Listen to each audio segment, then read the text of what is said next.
verdadera y andan coqueteando con cualquier quimera. Ponga pues muchísima atención y aprenderse a todos la lección.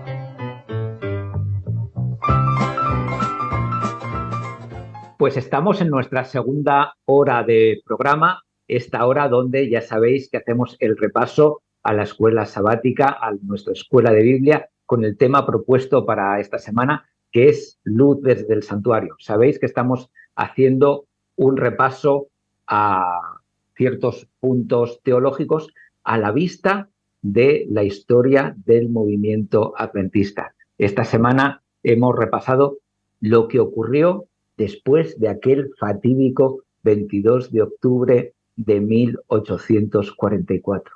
Ese día donde se esperaba la venida de Jesús y no ocurrió nada. El día del gran chasco. ¿Qué ocurrió después? ¿Qué conclusiones se sacaron? ¿Qué nuevas verdades, qué nueva luz se extrajo de la Biblia? Pues eso es lo que vamos a ver esta semana. No solamente lo que se extrajo, sino cómo eso es importante para mi vida como cristiano, para mi relación con Jesús y mi relación también con los demás hermanos de la Iglesia y las personas que nos rodean. Hablando de influencers, ¿verdad? Pues vamos a ver todo esto concentrado en la Escuela Sabática Like y luego nos ponemos con el debate que seguro que hoy va a estar muy interesante. Damos paso a la escuela. Una de las situaciones más emocionantes en el mundo del deporte es lo que llaman una remontada de último minuto. Es cuando un equipo de fútbol, por ejemplo, va perdiendo la final 1-0, el partido está por acabarse, hay decepción y de repente en el tiempo de descuento el equipo hace 2 goles. ¡Campeones! Pasaron de la decepción a la emoción. Nos gusten o no los deportes, esas victorias inesperadas suelen ser historias emocionantes. Pero oigan bien, en la Biblia encontramos la historia más emocionante de todas. Cuando Jesús murió y los discípulos quedaron decepcionados. Pero al tercer día resucitó y pasaron de la decepción a la emoción. Correcto. Algo parecido pasó con el gran chasco del 22 de octubre de 1844. Muchas personas que creyeron en la predicación de Guillermo Miller esperaban a Jesús en esa fecha. Pasaron la noche mirando al cielo, pero Jesús no llegó. Se decepcionaron. Sin embargo, pasaron de la decepción a la emoción al descubrir que la purificación del santuario de Daniel 8:14, que ocurriría al final de la profecía de los 2300 días, no era la segunda venida de Cristo, sino la purificación del santuario celestial. Lección 8. Luz desde el santuario. El sistema solar es tan grande que en condiciones normales no podemos verlo ni entenderlo, pero cuando vamos al planetario encontramos réplicas a menor escala que nos permiten comprender cómo es y cómo funciona y descubrir que cada detalle del sistema hace posible la vida en nuestro planeta. En el Antiguo Testamento, Dios instruyó a Moisés para que hiciera algo mucho más fascinante que un planetario, una réplica a menor escala del santuario celestial. Mira y hazlos conforme al modelo que te ha sido mostrado en el monte. El libro de Hebreos afirma que ese santuario terrenal es figura y sombra de las cosas celestiales, es decir, una réplica a menor escala del modelo mostrado a Moisés, que es el verdadero tabernáculo que levantó el Señor y no el hombre.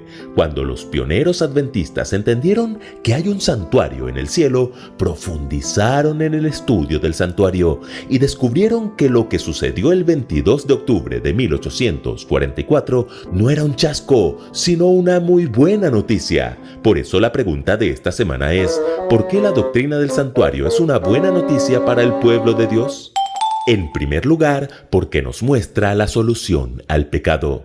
Recordemos lo que pasaba en el santuario terrenal. Allí había 3 escenarios. ¿Cuáles eran? El atrio, El lugar santo y el lugar santísimo. Correcto. En ese santuario se hacía un servicio diario y un servicio anual. En el servicio diario, el pecador traía un animal hasta el atrio. confesaba sus pecados poniendo sus manos sobre él y el animal era sacrificado. Luego el sacerdote tomaba parte de la sangre y la llevaba hasta el lugar santo y rociaba con ella el velo que dividía el lugar santo del lugar santísimo. Así, la ruta del pecado partía del pecador hacia el animal y del animal hacia el santuario.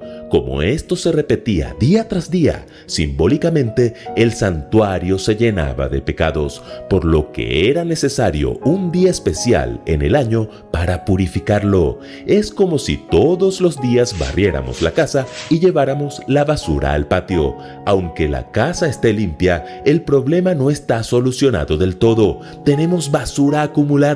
Necesitamos un día especial para sacarla, que se la lleve el camión y ahora sí dejar limpia toda la casa. Bueno, en el santuario, ese día era el día de la expiación o día del juicio. ¿Con qué se purificaba? Con sangre. La Biblia afirma que sin derramamiento de sangre no hay remisión de pecados. Ese día, el protagonista era el sumo sacerdote y el escenario principal el lugar santísimo. Este tomaba 2 machos cabríos o 2 chivos, que es lo mismo. Uno era para el Señor y el otro era el chivo emisario. El del Señor era sacrificado y el sumo sacerdote rociaba su sangre en el lugar santísimo y así todo quedaba purificado. Esto era motivo de un gran gozo. Todo aquel que confesó su pecado ahora era totalmente libre y salvo. Y el camión de la basura, que era el chivo emisario, era enviado al desierto con todos los pecados acumulados del santuario y allí moría. El problema del pecado estaba solucionado. En segundo lugar, porque señala la hora del juicio. Como decíamos, en el santuario celestial ocurre lo mismo que en el terrenal, pero en escala real. En el año 31, Jesús llevó él mismo nuestros pecados en su cuerpo sobre el madero. Por eso Juan el Bautista le llamó Cordero de Dios, que quita el pecado del mundo. Exacto. Luego Jesús resucitó, ascendió y ¿a dónde entró? El libro de Hebreos lo dice. Cristo ha entrado en el santuario ya no para ofrecer la sangre de chivos y becerros, sino su propia sangre. ¿Lo notan? Cuando confesamos nuestros pecados, estos pasan de nosotros a Cristo, el Cordero de Dios, y de Cristo al santuario celestial, donde han sido acumulados por siglos, por lo que tal como en el terrenal, este necesita un día de juicio para ser purificado. ¿Y cuándo se daría inicio a ese juicio en el cielo? Recordemos lo que le dijo Gabriel a Daniel. Hasta 2300 tardes y mañanas. Luego, el santuario será purificado. Como veíamos en la lección anterior, esos 2310 años iniciaron con el decreto de Artajerjes para restaurar Jerusalén en otoño del 457 a.C.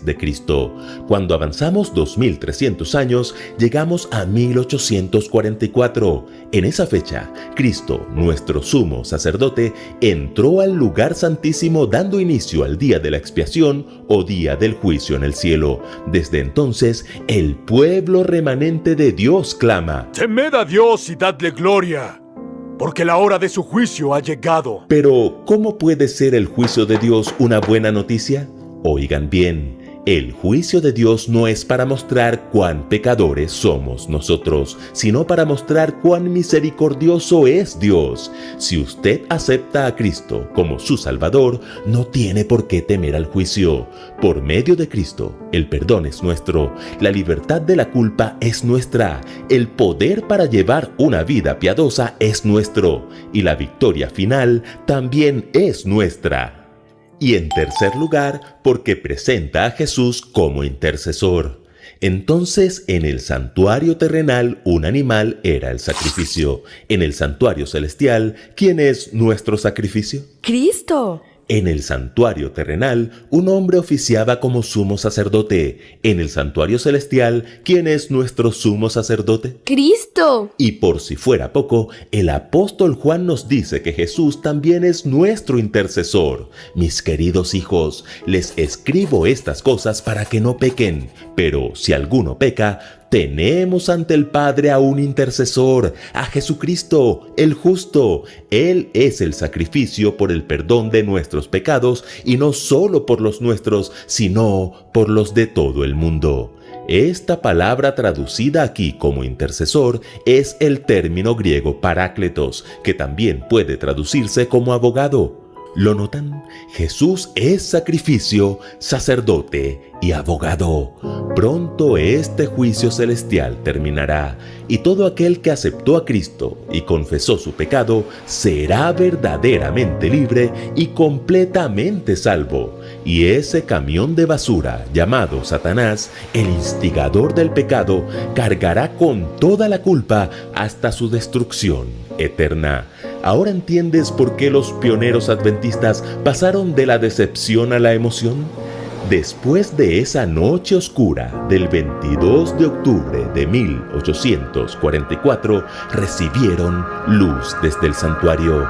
Entendieron que Cristo fue ofrecido una sola vez y para siempre a fin de quitar los pecados de muchas personas.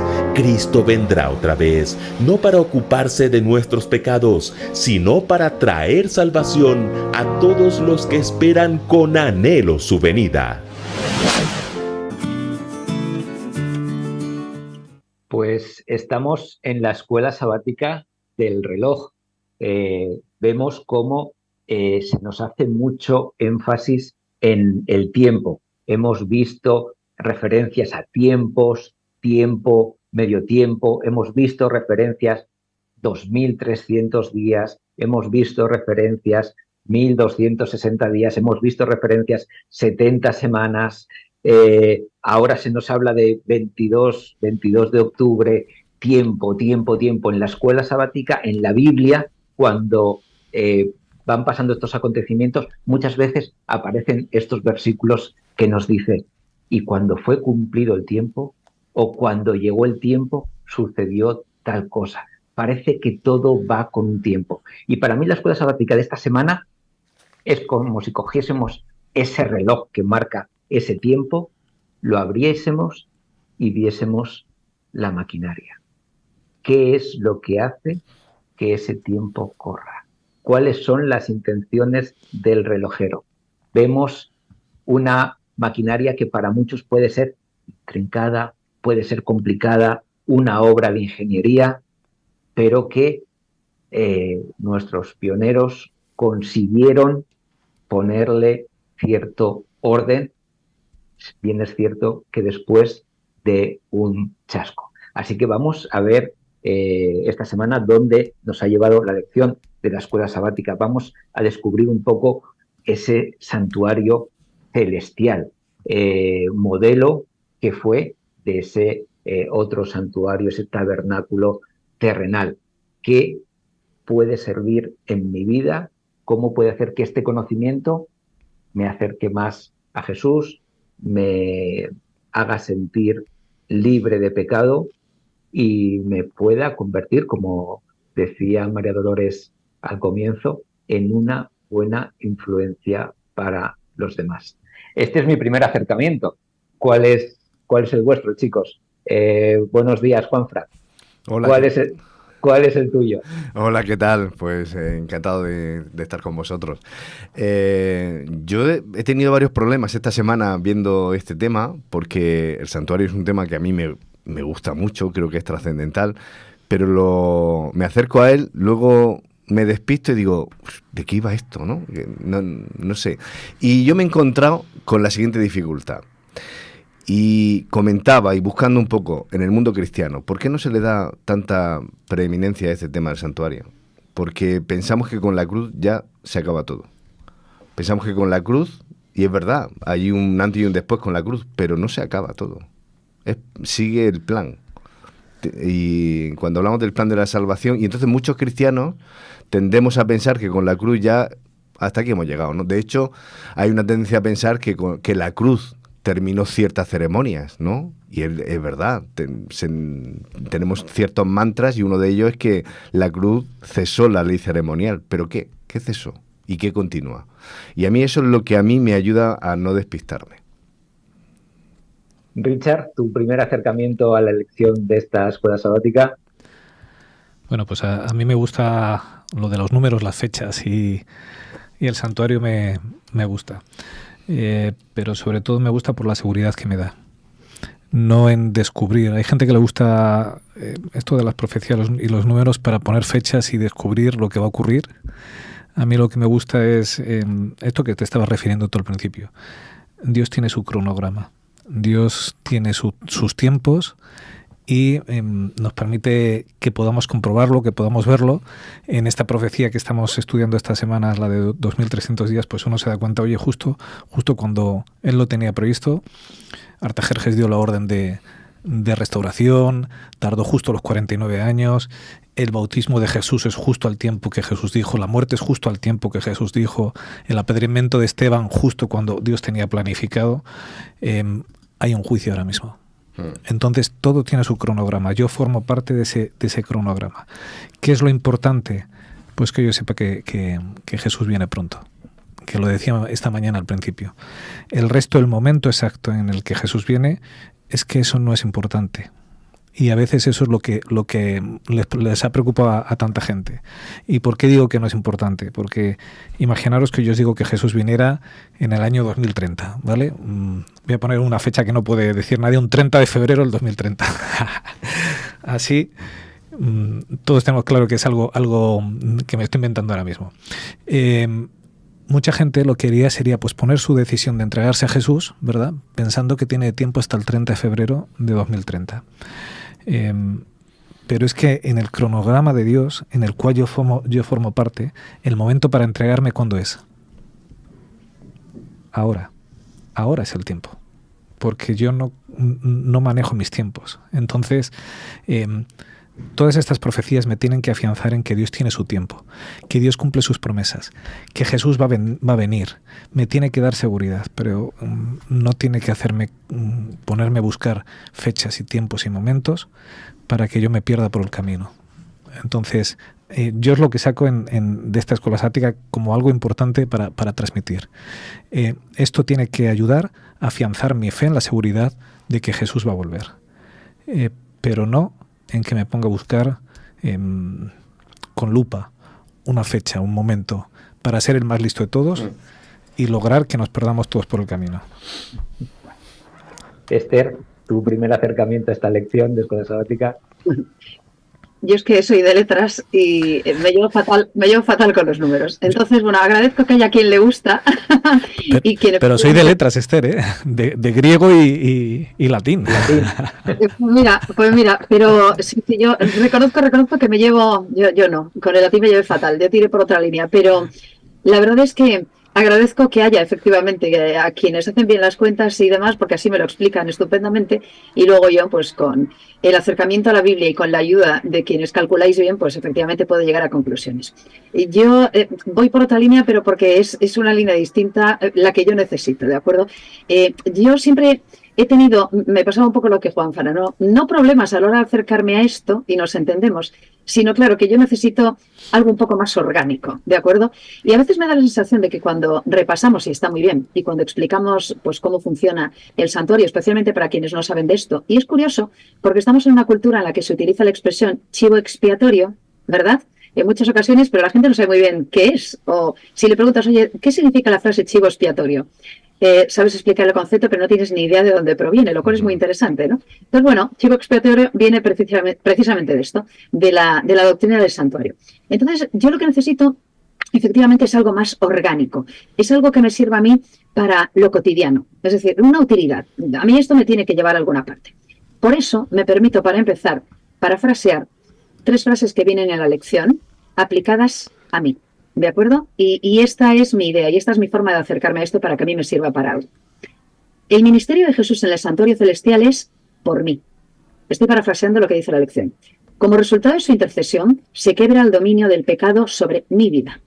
Ya no estoy bajo la esclavitud de mi naturaleza pecaminosa. En Cristo soy libre, libre de la condenación del pecado y libre del control del pecado. Al aferrarme a Cristo por la fe, tengo la seguridad de la salvación. El santuario me sirve para que esto sea una realidad en mi vida. Si no es así, no es más que un pequeño repaso y al final una liturgia como pueden estar desarrollando a lo mejor otros que todavía no saben la parte buena de esto del santuario. Así que nos encontramos con una lección con varias aristas, la arista del tiempo, la arista también de esa ceremonia, de ese, bueno, esa seriedad, esa pompa, ese boato, Jesús entrando en el lugar santísimo, un momento, pues, digamos, clave en la historia de la redención. Y también nos encontramos con un pueblo que estaba sufriendo un chasco, que había sufrido un desengaño como poco nos podemos imaginar. ¿Os imagináis que tengamos clarísimo que Jesús venga en una fecha, que pongamos toda nuestra intención, toda nuestra esperanza, toda nuestra influencia en decir que viene en esa fecha, en invitar a otros a que se unan a esperar a Jesús en esa fecha, y que llegue esa fecha y no venga? A mí me parece casi heroico lo que pasó después, que fue que de ese gran movimiento todavía quedase, me vais a permitir, el remanente del remanente. Y que dice lo mismo que decían los que convivieron con el propio Jesús. Se despedían unos a otros diciendo: Maranata, el Señor viene. El Señor viene pronto. Y es como se despide el texto bíblico, Juan, en Apocalipsis. El Señor viene. Hay que estar confiado. ¿Cómo nos acercamos a esto, no? ¿Cómo lo hacemos? Juanfra, pero no vino. Bueno, no vino.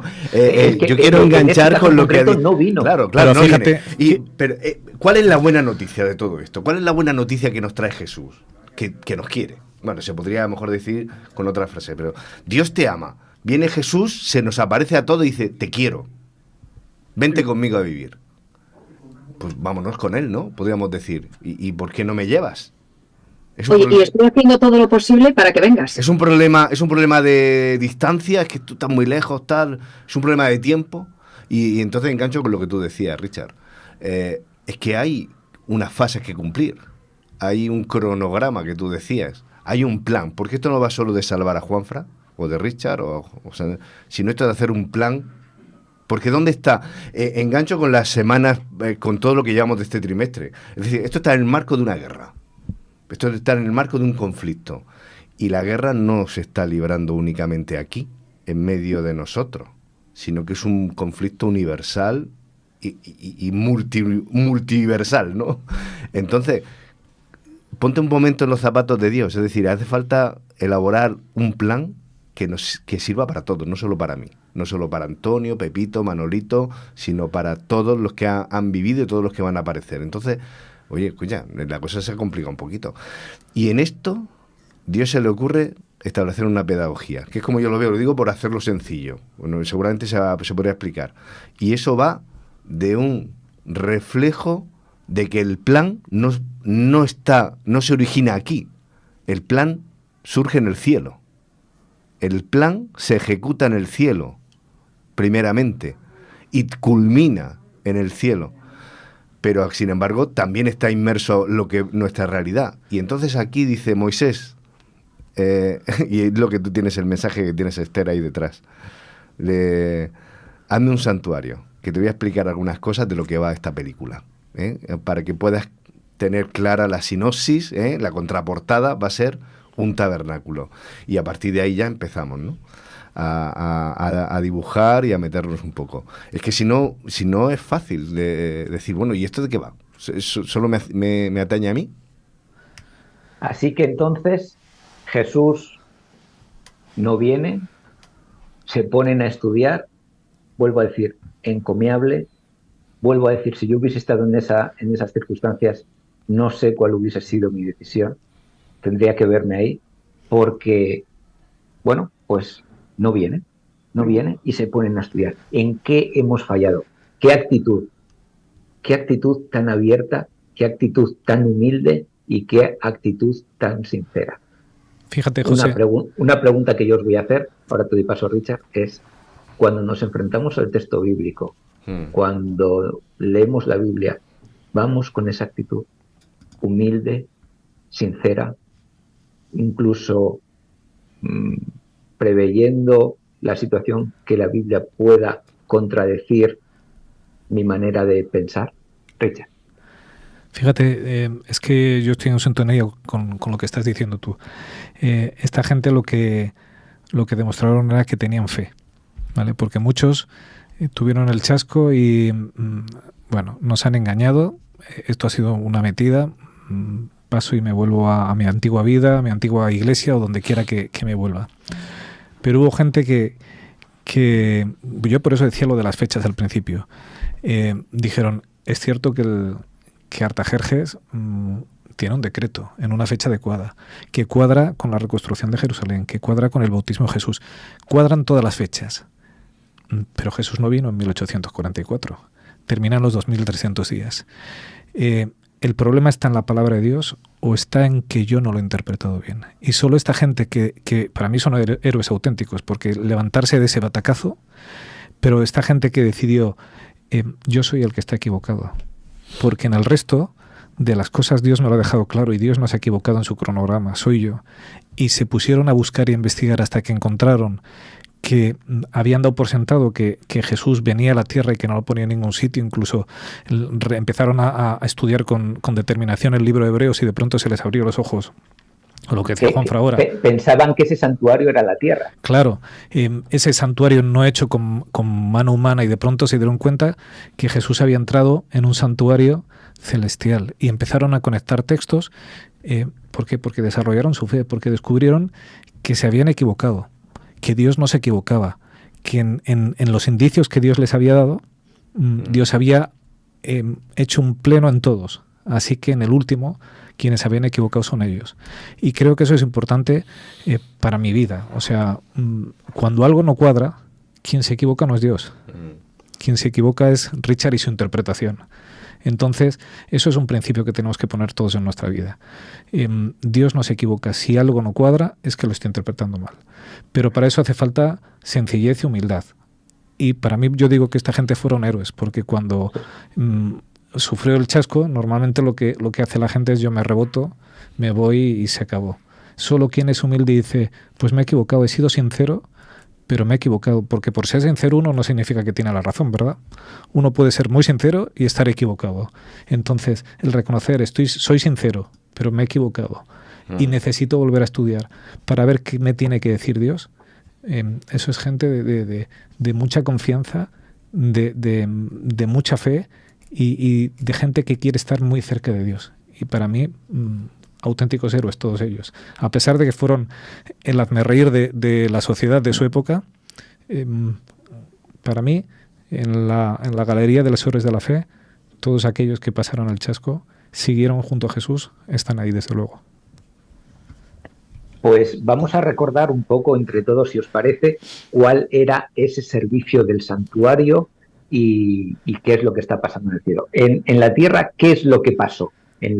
Cuando Moisés fue encomendado a que construyese este santuario con el modelo de ese santuario divino, ¿qué pasaba aquí en la tierra? ¿Qué es lo que tenía que hacer el pueblo de Israel? ¿Cómo podíamos decir que purgaban sus pecados? ¿Cómo lograban ese perdón? Había un servicio diario, ¿verdad? De una manera bastante cruenta. La verdad es que cuando estábamos repasando, ¿verdad?, la lección de esta semana, decía, ¿cuánto agradezco vivir en esta época? Perdón, Dios sabe por qué me coloco aquí, ¿no?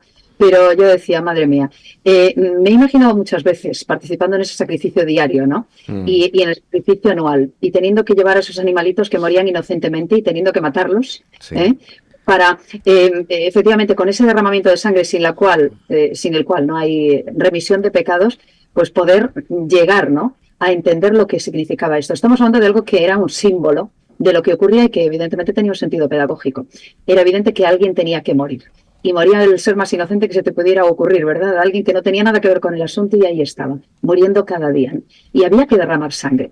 Y esa sangre se acumulaba, lo explicaba antes en la Escuela Sabática Light perfectamente, pues para que llegado un momento a lo largo del año, una vez en el año, pues todo eso se pudiera purgar de alguna forma, limpiar o expiar en esa expiación anual. pero todos los días había derramamiento de sangre, todos los días había miles y miles y miles y miles de sacrificios en el mismo lugar. Fíjate que Porque todos los días el pecado está entre nosotros, ¿verdad? Algo muy importante que señala el santuario es que la salvación es por fe.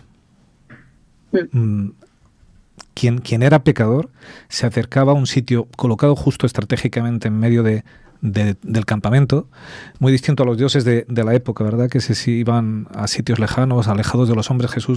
Dios dice, quiero estar en medio de vosotros, aquí en medio, para que cuando peques te sea sencillo llegar a mí. Y por fe depositabas las manos sobre un animal inocente que moría en tu lugar. El santuario enseña que la salvación siempre fue por fe. A pesar de que bueno, luego fueron desvirtuándolo y llegaron a hacer una salvación por obras, el santuario enseña que la salvación es por fe. Que alguien inocente muere en tu lugar, que da su sangre en lugar de tus pecados. Y eso prefigura a Jesús. Eso nos enseña que Jesús, yo se me ponen los pelos de punta de pensarlo, cuando Juan lo vio y dijo, este es el Cordero de Dios que quita el pecado del mundo, que a nosotros nos suena así tan bonito, todos los de la época rápidamente en su mente se fueron a ese cordero del día de la expiación que quitaba los pecados de todos. Estaba prefigurado. Era un sistema pedagógico que nos llevaba a Jesús. Él iba a morir por nosotros. Iba a derramar su sangre por nosotros. Y ese santuario demostraba que con fe una víctima inocente moría en tu lugar. Para no perderme, que la mayoría del cristianismo piensa que con la cruz ya se acaba todo, esto sigue, hay continuación, ¿vale? Entonces, se puede ver fácilmente porque entre el santuario que se le dice a Moisés en Éxodo, hazme un santuario, y te voy a decir exactamente, es Dios quien le va diciendo, mira, hazme esto, tiene que haber este utensilio, tiene que haber lo otro. No es Moisés el que dice, se me ha ocurrido, ¿no? Sino que es rompedor con todo lo que hasta ahora conocían. Y ahora vamos un poco a lo que tú decías, Richard. Entre ese mensaje que aparece ya al principio en Éxodo, el mensaje, por ejemplo, de Juan, que en Apocalipsis, vamos al final, después de la cruz, donde dice, el templo de Dios fue abierto en el cielo, Apocalipsis 11:19, y el arca del pacto se dejó ver en el templo. Decía, hay un templo que Juan vio, que no es ese templo hecho aquí, ni ese tabernáculo. El templo auténtico. Él vio una vislumbre de aquello. Entre ese de Moisés y ese que ve Juan, hay un mensaje de Pablo, que es el que vertebra un poco toda esta lección, ¿no? Y es en Hebreos, en la carta a los Hebreos, donde dice, tenemos un sumo sacerdote, el cual está a la diestra del trono, en ese santuario de las majestades de los cielos, y es ministro del santuario y de aquel verdadero tabernáculo, del verdadero santuario que levantó el Señor y no el hombre. Está hablando de uno que levantó el Señor, o sea, no está refiriéndose al de Moisés. Entre todo esto digo, vaya, en ese cronograma, en ese plan, resulta que esto sigue. Jesús viene a este mundo, Jesús ya en el principio se le aparece, y ya lo tenemos cuando el hombre decide desviarse de Dios y Jesús tiene que empezar a ejecutar ese plan de que mata un animal para cubrir a Adán y Eva. ¿Vale? Ya empezamos, ¿no? Empezamos ya al sacrificio. Lo digo porque a veces es fácil acercarse a esto y decir, pues una religión más. Hay sangre de por medio, parece que para aplacar a los dioses necesita el dios de turno que haya sangre de por medio para que se quede tranquilo, ¿no? Si no soy yo, pues mato a quien sea, ¿no? Mejor que muera otro antes que yo. Es que esto no va de eso. Sin embargo, duele, porque separarse de Dios duele. Y yo me sigo preguntando todavía hoy si no había otra manera de hacerlo. Si no había otra manera de hacerlo que no tener que sacrificar a alguien. Lo más curioso de todo esto es que en todas las religiones, en todas, donde existe esto, se hace un sacrificio para aplacar al dios de turno. Aquí no. Aquí se hace para redimirte tú. Es decir, aquí se hace para buscarte una solución a ti. No para que el Dios se calme, sino para que tú seas rescatado, que es lo curioso y es lo diferenciador. Es que eso no existe en ninguna otra tema religioso. Es decir, esto... La pregunta sería, Juanfra, si realmente ese sistema didáctico y esos sacrificios y todo lo que el santuario nos enseña realmente nos lleva al Jesús intercesor. Claro. Jesús creador. Aquí porque viene... si ahí no hemos aprendido nada. Claro. Elena White nos recuerda, bueno, y lo sabemos, ¿no? Es una manera de decirlo, que el centro de todo el sistema del santuario, del sistema judaico, del sistema pues efectivamente de todo lo que tiene que ver con este sistema judaico, es Jesús. Y si no nos lleva ahí, pues evidentemente no llegamos a ninguna parte. Claro. Y hay una idea muy chula y que a mí me sobrecogió también esta semana, también uno de los comentarios de la hermana White al respecto, que decía que en su inocencia Adán se comunicaba directamente con Dios, directamente, sin intermediario, sin intercesor, pero después de la transgresión no podía comunicarse directamente con él. Y ahí estaba Jesús y estaban los ángeles, dice también, que era una suerte a sí mismo, como lo son, y también de intermediarios, ¿no? De nuevo con la divinidad. No queda otra. Si yo quiero llegar al Padre, tengo que pasar por Jesús. Es el que me reconecta. Y si la lección que yo aprendo del santuario no es esta, evidentemente no estoy llegando a ninguna parte. Claro, y yo me preguntaba también esta semana, ¿cómo podemos explicarle a alguien con la idea del santuario, que a lo mejor ahora mismo pues va, no sé, voy a decir, a una misa, que es lo que tenemos más cercano, y hace pues la Eucaristía y todo esto, que no estamos hablando de eso, que estamos mucho más allá de todo esto y que en realidad esa imagen que puede tener ahora mismo no tiene que ver con lo que está ocurriendo en el cielo. Yo tengo que poder llegar también, ¿no?, a esa conclusión. Aquí tenemos, digamos que dos vislumbres o tres vislumbres del cristianismo. Una, que es la que decía Juanfra, en la cruz se acabó todo. Después otra, que es la que tú has mencionado ahora, la cruz no fue suficiente, por lo tanto tengo que revivir ese rito diariamente. Ajá. Y después tenemos la que nos está contando o hacia la que nos está señalando todo este ritual, y es que hay un momento en la historia donde, al igual que pasaba en el pueblo de Israel, que una vez al año el sumo sacerdote, y solamente el sumo sacerdote, entraba en ese lugar santísimo para hacer expiación de todos los pecados, me vais a permitir la palabra, acumulados del año. Claro. Y moría un cordero limpio, sin mancha, y otro cordero era responsabilizado, cargaba con todos esos pecados y moría en el desierto. El de Azazel, el que era se echaba por suertes, el de Azazel. Muy bien. Ahora nos dice la profecía, nos dice este tiempo, nos dicen los adventistas de 1844 que se ponen a estudiar y descubren que en 1844 lo que pasa no es que viene Jesús, sino que Jesús pasa al Yom Kippur. Es decir, entramos en una nueva era, que es ya la era de donde el sumo sacerdote está ministrando para limpiar todos esos pecados acumulados, me vais a permitir decirlo, y yo os voy a hacer una pregunta un poco digamos, acercándome a esa duda o esa pregunta que también tenía Juanfra al principio. Yo este sacrificio este ritual, ¿cómo lo puedo entroncar con esa muerte de Jesús en la cruz? ¿Qué complementariedad hay? La cruz no fue suficiente. ¿Por qué es necesario esto? ¿Nos podéis explicar un poquito esto? Porque yo creo que esta es una doctrina muy, muy, muy adventista y muy poco compartida por el resto del cristianismo.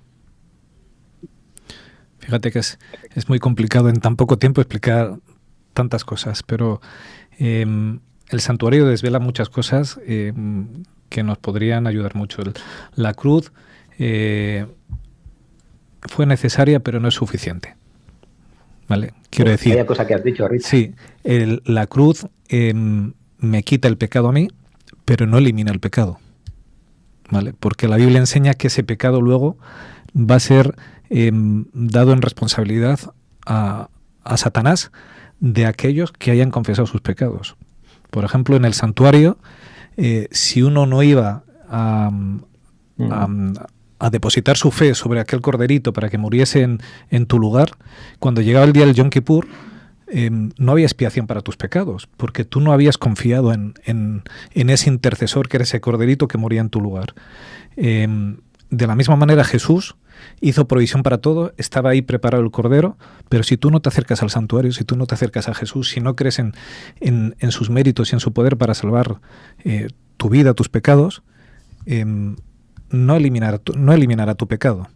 Solo los pecados que son confesados, solo aquellos que se han depositado, que Jesús, que el santuario enseña muchas cosas, solo por medio de esa sangre el sumo sacerdote tenía acceso para entrar al lugar santísimo, solo a través de la sangre de Jesús nosotros podemos presentarnos delante del trono de Dios por medio de nuestro sumo sacerdote de Jesús, que es quien el apóstol Pablo dice que tengamos plena confianza en él, ¿verdad? Porque tenemos un sumo sacerdote capaz de compadecerse a nosotros. Solo si nosotros hemos confiado en él, nuestros pecados van a llegar allí delante, van a ser limpiados y serán depositados sobre el enemigo de las almas, sobre Satanás. Si yo jamás he utilizado a Jesús, si no quiero que sea mi intercesor, el día del juicio yo cargaré mi pecado. Esto que lo vemos muy fácil, Richard, es que si vas tirando del principio de la cuerda, te lleva a otro sitio. Es decir, lo primero que dice Dios es: te voy a liberar. El pacto que hace Jesús con su pueblo, con ese pueblo que elige, que es el mismo pacto que ha ido haciendo siempre con aquellos que han querido unirse a él: te libero, yo seré tu Dios, te voy a sacar de tu Egipto. Cuando saca a ese pueblo que escoge de Egipto, el primer símbolo que le hace es una Pascua. La Pascua es una cena, lo hace sacrificando un cordero. No es sacrificando el animal que a ti te apetezca. Es decir, bueno, pues lo que tú quieras, ¿no? Y además, algo muy curioso, vas a poner sangre en los dinteles, en el marco de tus puertas. Es un símbolo, y esos símbolos apuntaban a otra cosa. Luego, cuando están en el desierto, cuando han salido de ese Egipto físico y de esa esclavitud, Dios les tiene que decir: mira, esto va de más cosas, y te voy a agrandar el prisma, en la película. Mira, me vas a hacer un tabernáculo y esto, y me vas a hacer lo otro. Y hay que seguir sacrificando. Porque yo quiero seguir liberándote. Porque alguien podría decir: es que tú me has liberado, Señor.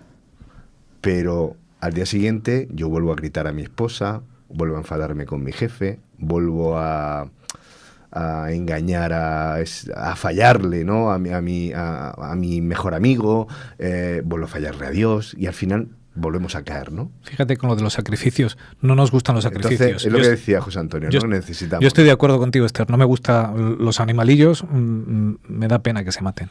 Pero es que nos enseñan una lección, que es: separados de Dios solo hay muerte. Mi pecado produce muerte. Mi pecado produce separación. Si yo decido apartarme de Dios y en Dios está la vida, ¿qué estoy haciendo? Yo tengo mi luz encendida, ¿verdad? Y lo que decido es quitarla del enchufe. ¿Qué estoy haciendo? Sí, te separas, te desconectas. Oscuridad, muerte. Eso es lo que enseña. Y cada vez que yo peco, que a veces uno habla con gente y dicen, bueno, hay gente mucho peor que yo, ¿verdad? A veces no valoramos el pecado. Cualquier pecado lo que hace es muerte en mi vida, me separa. En mi lugar murió Jesús. Y Jesús es quien intercede. Por eso es un sistema de sacrificios con muerte, porque el pecado trae muerte. Pero esto que no es cualquier cosa, claro, no es algo baladí. Pero alguien podría decir, la mayoría de los cristianos dicen, bueno, pero esto le fue para un momento histórico determinado, para un pueblo determinado, que tenía una idiosincrasia y un tal, ¿no? Y se movían de una manera y Dios le hace un tratamiento concreto para esta gente. Pero entonces no me cuadra lo que tú has dicho. Luego llega Juan el Bautista y dice, anda, si todo esto apuntaba a este hombre. Este es el Cordero de Dios que quita el pecado del mundo. Pero no solo Juan el Bautista. Luego Pedro, por ejemplo, va a decir, él mismo llevó nuestros pecados en su cuerpo. Estoy leyendo primera de Pedro 2:24. Su cuerpo sobre el madero, para que nosotros, estando muertos en los pecados, vivamos a la justicia. Por su herida habéis sido sanados. Y todos lo recordamos lo que dice Isaías 53. Es decir, que esto que alguien podría decir, no es que esto se quedó allí en el desierto, o esto era para aquella gente muy particular que tenía, pero ya está superado, algo no me cuadra. Pablo en Hebreos, Juan en Apocalipsis, año 90, ya ha pasado la época de los judíos. Se sigue mencionando el santuario y a Jesús, que no nos ha dado tiempo, pero en esa función de juicio, ¿verdad? Jesús es nuestro abogado, hay un juicio. Ahora mismo hay un juicio, eso es lo que nos advierte. A partir de 1844 hay un juicio. Pero no tengamos miedo al juicio. Entonces, se nos va a quedar en el tintero porque es muy curioso, porque todo este sistema diario de sacrificios, de que tú te has equivocado, vente aquí al santuario, expía tus culpas con una víctima que te sustituye a ti, para que puedas continuar y puedas salir con la cabeza alta y volver a empezar a ese recomenzar, resulta que una vez al año hay que hacer algo especial. Porque todo eso se ha acumulado, como decía simbólicamente José Antonio, se ha quedado aquí, en el santuario, ¿qué hacemos? Y había una ceremonia, el Yom Kippur, el Día de la Expiación, para liberarnos, y es un poco lo que apunta, ¿no? Porque ya no es una cuestión individual tuya, exclusiva, de que mira, te has pecado, vente, reconcíliate con Dios, reconcíliate contigo mismo, sino que es algo corporativo, algo que nos incumbe a todos, algo social. Y entonces, si ese santuario, ese día de la expiación que apuntaba a esa sociedad que quería reconciliar a todos, ahora resulta que quizá hay un Yom Kippur universal. ¿Me dejas explicártelo así en 3 frases? Sí. Mira que más chulo de Elena White, de Exaltada Jesús. Justo esto. Yo no había pensado en esta imagen, pero nos sitúa porque tengo además justo el santuario detrás. Mira cómo lo dice. Actualmente nos encontramos en el atrio exterior, en esta parte que tengo yo aquí, sí, aguardando la bendita esperanza de la aparición gloriosa de nuestro Salvador y Señor Jesucristo. Afuera no se ha de ofrecer sacrificio alguno, porque el gran sumo sacerdote está llevando a cabo su obra en el lugar santísimo, está en ese lado. Durante su intercesión como abogado nuestro, Cristo no necesita ninguna virtud humana ni mediación de nadie. Es el único portador del pecado, la única ofrenda por el pecado. Esto es justo, la cruz. La oración y la confesión deben dirigirse a Él, solo a Él, quien entró una vez para siempre en el lugar santísimo. Termina. Salvará hasta lo sumo a todos los que acuden a Él con fe. Él vive constantemente para interceder por nosotros. Esto está ocurriendo ahora. Esa es la manera de actualizar esto. Nosotros estamos en el atrio exterior, mientras Él está en el lugar santísimo. Así que la hora del juicio ha llegado. Podemos decirlo de esta manera. La historia de la humanidad, la historia de pecado de la humanidad, está llegando a su fin. Cristo está haciendo la expiación. La puerta todavía está abierta. Es una oportunidad para reconciliarnos con el Señor y también una oportunidad para estar gozosos, porque nos habla la escuela sabática en el jueves, nos dice que Jesús es nuestro abogado en el juicio. Es decir, que hay un juicio, pero no es un juicio en el que se van a dirimir nuestras obras, porque si no, la sentencia ya sabríamos cuál es, sino que se va a dirimir si nosotros hemos aceptado o no la sangre salvadora que Cristo vertió en la cruz aquí en la tierra. Más o menos podría ser así. Sí. Es un mensaje de salvación, es un mensaje de bienaventuranza, es un mensaje de felicidad, o nos ponemos preocupados, nos ponemos tristes porque sabemos que no vamos a pasar la inspección. Es que volvemos al santuario. En el santuario, el pecador, cuando confesaba su primer pecado, ya había sido perdonado. Yo ya he sido perdonado. Jesús ya me perdonó. Ahora falta el que venga a dar la solución definitiva de todos los pecados son transferidos a quien es el responsable y nos lleva de regreso a casa. Pero esto no es una cuestión de... Por eso dice Pablo, acercaros confiadamente, porque no es una cuestión de te he perdonado, pero todavía falta que te dé el visto bueno. No. Si yo deposito mi confianza, si puse mi seguridad, mi fe en que Jesús ocupó mi lugar, estoy perdonado. O sea, es que no lo pongamos en duda. Jesús ya me ha perdonado. El perdón ya le tengo. Ahora él está tratando ese pecado en el santuario, ¿vale? Pero yo tengo el perdón. No tengo que tener miedo. Por eso en Apocalipsis se muestran dos grupos de personas totalmente diferentes. Unos que tienen miedo a la venida de Jesús y otros que están deseosos de que vengan y que dicen, este es nuestro Salvador, en él hemos confiado. ¿Verdad? ¿Por qué? Porque, lo que viene Jesús es para decir, esto se acabado ya, ya vengo a buscaros. No es una cuestión de, ahora viene la reválida, te has arrepentido, pero ahora vamos a ver si esto es... No, el pecado no funcionaba así, el perdón del pecado, ni Dios nos lo trata así. Dios, porque no es una cuestión tampoco de... Me gusta mucho lo que has dicho, José. No es una cuestión de que Dios es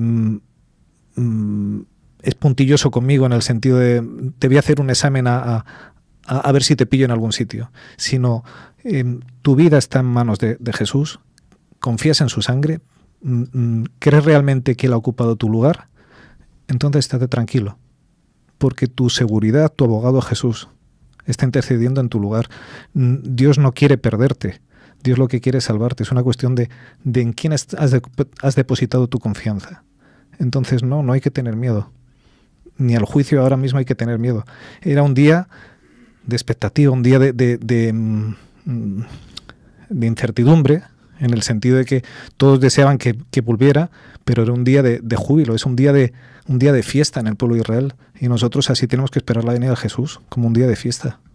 Quizás podemos resumir todo esto con unas palabras que Elena de White dijo en el Conflicto de los Siglos y que están recogidas en el viernes en la escuela sabática. Jesús no disculpa sus pecados, habla por la humanidad, pero muestra su arrepentimiento y fe.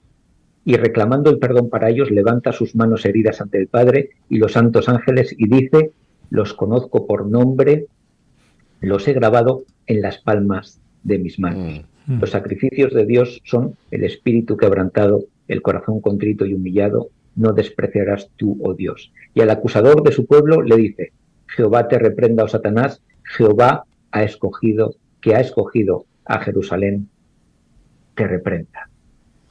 En ningún momento en este juicio se muestran las buenas obras o las malas obras de ese pueblo redimido.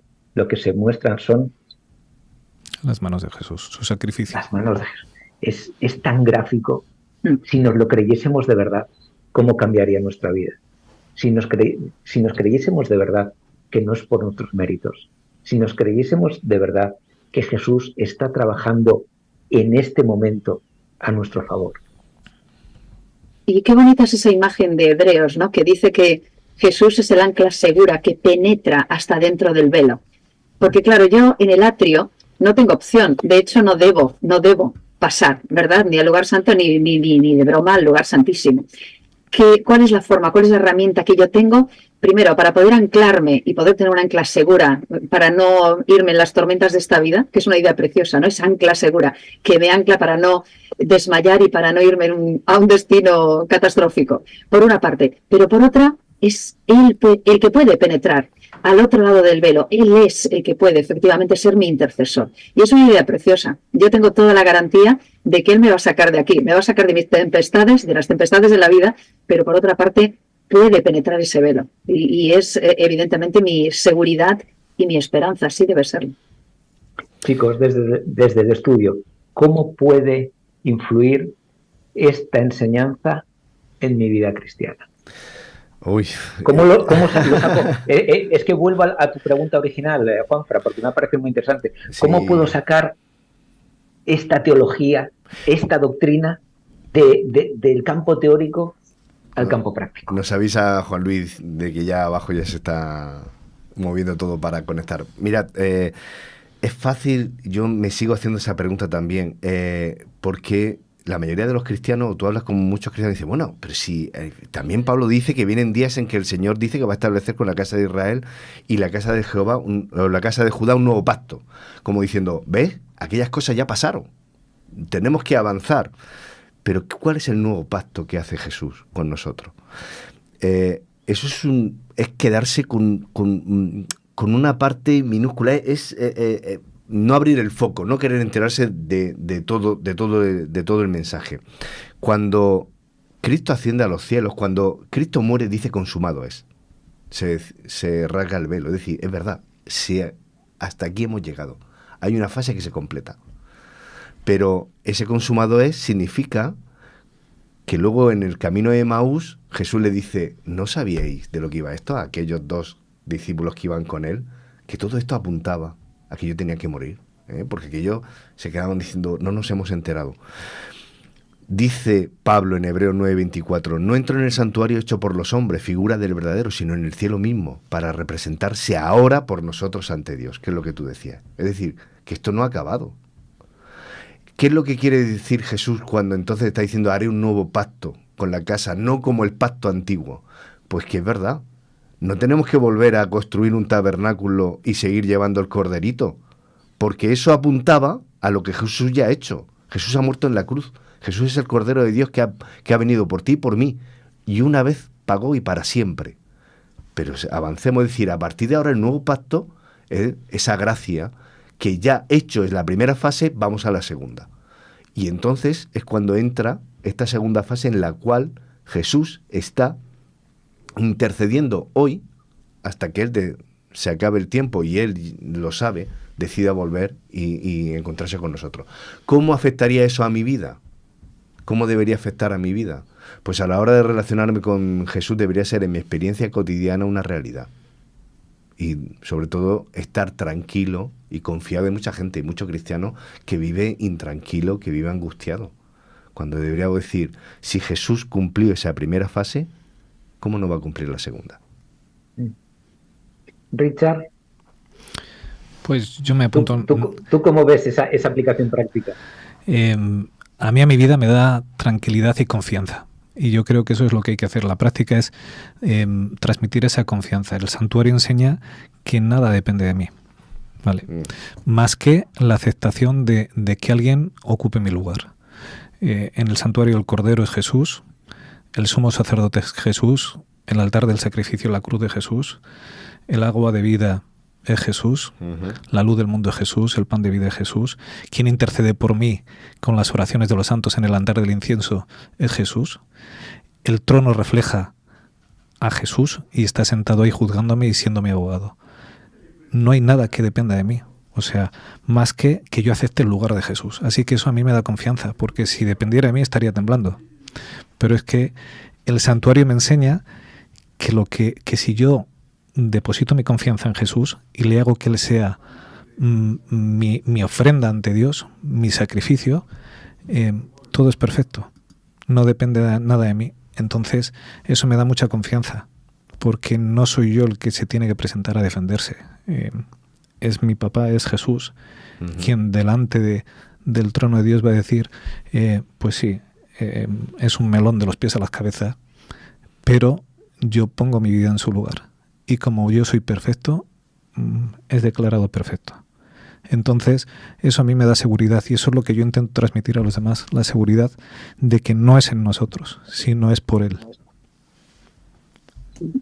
Esther, ¿cómo ves tú esta? Yo no sé, es que me parece una pregunta que es muy injusta que te la haga, porque es una pregunta muy difícil. ¿Por qué la cristiandad tiene los ojos velados ante esta función sumo sacerdotal de Jesús? Pues a lo mejor porque, entre otras cosas, no nos lo creemos del todo. Empezábamos hablando de fe y de lo que tendríamos que hacer, ¿no? Y de lo que tendríamos que sentir. Y es posible que no nos creamos que el precio ya está pagado. Es posible que no nos creamos que el amor de Dios es tan enorme como para que podamos, efectivamente, creyendo en Él, acercándonos a Jesús, pues tener esa seguridad de la salvación. Pero nos lo tenemos que creer. Tenemos argumentos abundantes para ello. Tenemos toda la historia. Tenemos una doctrina preciosa, la del santuario, que haríamos bien a repetir. Y ¿sabes una cosa? El problema es que llevamos años, muchísimos años, con muchos intermediarios. El ser humano se ha buscado muchos intermediarios y se siguen utilizando intermediarios en vez de ir directamente a la fuente. es posible que tengamos esa inercia, ¿verdad? Como nos hemos ido alejando de Dios paulatinamente, es posible que pensemos que no podemos llegar a Él. Y el diablo se ha encargado de hacer esto, de decir, no hay suficiente mediador. Jesús no te sirve. Bueno, y en todo caso no es de suficiente calidad. Búscate otros. Y ha creado ídolos y ha, ¿verdad?, inventado muchos otros sistemas. Sin embargo, es curioso, porque la lección nos acaba diciendo que vivimos en el gran día de la expiación y que esa seguridad y esa tranquilidad la podemos vivir hoy. Qué curioso, ¿no? Y como nos ¿Tienes la cita a mano y nos la podrías leer entera? Porque me parece que no tiene desperdicio. La del viernes, la de estamos viviendo... Sí, pues espérate que la tengo por aquí. Porque la has empezado a citar y me parece súper interesante. Sí. Es el viernes el último párrafo.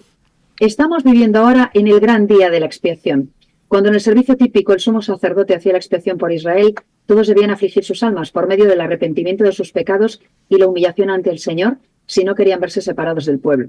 De la misma manera, todos los que desean que sus nombres sean conservados en el libro de la vida deben ahora, en los pocos días que les quedan en este tiempo de gracia, afligir sus almas ante Dios con verdadero arrepentimiento y dolor por sus pecados. Pues esta es la idea y así lo podemos actualizar. Yo me quería quedar con Hebreos 10:22, porque dice, sí, esto es verdad, acerquémonos con corazón sincero, con plena certidumbre de fe, hilando con lo que decíamos al principio, decías tú de la fe, purificados los corazones de mala conciencia y lavados los cuerpos con agua pura, o lo que es lo mismo, tranquilos, con confianza, porque vivimos en el gran día de la expiación. Es una buenísima noticia. Y no te quedes con las migajas, no te quedes con los santos de palo, no, tienes acceso al trono nada menos que con Jesús mismo que está intercediendo por ti. Ese es el santuario. O sea que estamos viviendo un momento histórico, no solamente rememorando ese gran momento histórico que ocurrió hace 2000 años en el Calvario, sino que ahora mismo estamos viviendo una fase fundamental dentro de ese plan de salvación, que es la de presentar esa sangre, la que Jesús vertió por nosotros en la cruz de Calvario, ante Dios, esa sangre redentora y liberadora. Por lo tanto, pues es lo que vosotros decís, es un mensaje optimista, es un mensaje que nos quita o nos debería quitar mucha carga de encima, porque no es por lo que vosotros hagáis, no es por vuestros méritos. Aceptar este regalo, y entonces volvemos a hablar de esa palabra tan preciosa, es gracia. Por gracia somos salvos. Por la gracia de Cristo, un regalo que Él nos ha hecho. Y ahora queda la gran pregunta. ¿La aceptas?